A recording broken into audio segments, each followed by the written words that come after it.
friends! So I wanted to sit down today with you and talk a little bit about grog. So the question I get down in the comments the absolute most is about clay. So what type of clay do I use? What type of clay should they use? What's the best type of clay? And that's a really hard question. I mean, I can tell you the type of clay I use, but this might not necessarily be the right clay for you. And so to explain clay a little bit further, I want to talk to you about one of the most crucial parts of choosing your clay, and that is the grog composition. So what is grog? So grog is a granular material that is mixed in with the clay. And what makes this material different than the rest of your clay body is that this clay has been fired already. So it's either partially fired bisque or fully fired vitrified ceramic. Grog can also be made from crushed natural minerals. So typically your clay will have some grog in it. And on the label of the clay, it should say like the percentage of grog that's in the clay and also how large the particles are. Manufacturers add various amounts of grog into the clay bodies that you purchase, but typically you can also purchase grog separately and add it yourself to your clay. As always, clay varies by region and country. So I believe in the US they measure by mesh size of the grog. So that's the sieve mesh that the grog gets filtered through. Here in Germany, they do it by millimeter. I'm not sure what's normal in your country, but there should be some sort of indicator of the size of the grog particle. So here is my main throwing clay. This is just a white clay, and yeah, you'll have to excuse the German. For my German followers, Schamott is the word for grog. Anyway, the grog is 20% of the clay base, so it's quite a significant amount. However, the grain size is quite small. So the grog is 0 to 0.1 millimeter sized. So it's pretty small. I mean, I'm using this primarily for throwing. I don't make very big pieces, so for me this works just fine. I also used to throw a lot with just like grogless clay, and it's actually okay for like small pieces. But once you are starting to make bigger pieces, you definitely want to add some grog. I also have this clay that is a very grogged clay. Or it's not very grogged, rather it's a thick grog. So this is kind of an off-white clay, and it's exactly the same amount, 20%, but instead of 0 to 0.1 millimeter grog, this is 0.5 to 2 millimeter grog. So it's actually big chunks. And this is how it looks in the end. So yeah, I mean, the grog is also a contrasting color, which is quite cool because it sticks out a lot.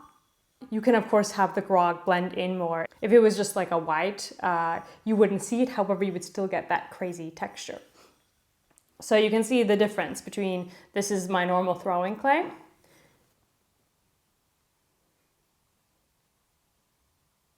And this is my grogged wares. So yeah, it really makes a huge difference in your pottery.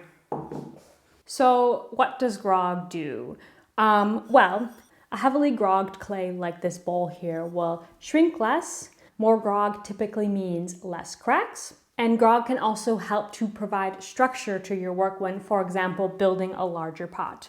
A heavily grogged clay body will also hold its shape with thinner walls better than a grogless clay would. Grogless clay might just fall over, whereas a grogged clay will still have that structure to it.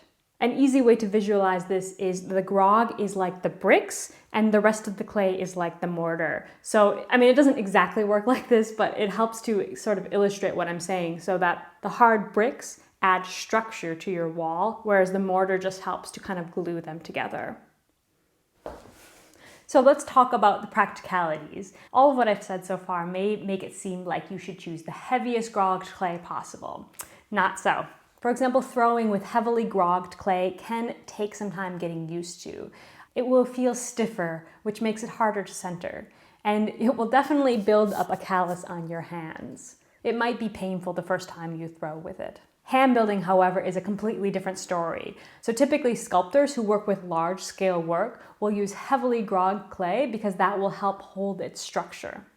Another disadvantage of grogged clay is that the grain size can get in the way of precise work. So for example, when you're sgraffitoing or carving a pot, the larger particles might get kind of stuck on your tool and you end up with like scratch marks in your clay. So if you're doing that type of work, you might choose a lower grogged clay. I should also mention that you should avoid sponging your work while you're working with a grogged clay, because what a sponge will do is it will pull out all the finer particles of the clay and you will end up with kind of like a bumpy surface left behind, unless this is the look that you're going for.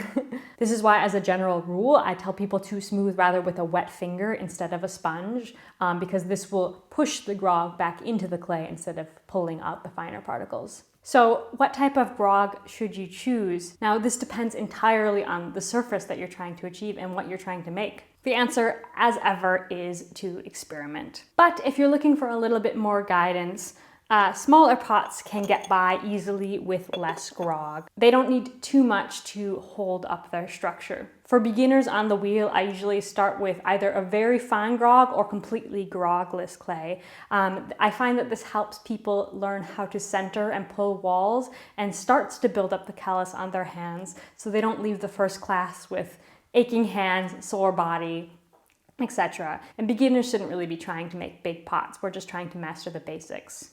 But while for hand builders, anything goes. I mean, the bigger grog will definitely help you create more structure. I don't have too many clays that I work with, and I did make this big pot with only a lightly grogged clay, the exact same clay I use for throwing on the wheel. So I'm not saying that you can't make big stuff with a lightly grogged clay, but it will certainly make it easier. But my main advice really is just use whatever clay you have easiest access to. I mean, whatever clay is available at the art store or the pottery studio in which you work. I mean, just try out that clay, see what you like, what you don't like about it. If you're not noticing the grog, then great, it works. If the grog is getting in the way of, these precise carvings, or you're not able to move the clay very well, maybe try experimenting with a lower grogged clay.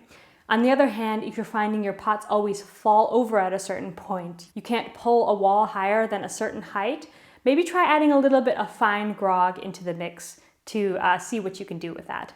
But the most important thing here is to get potting. So let me know if you have any questions about grog or the rest of clay or throwing or life in general.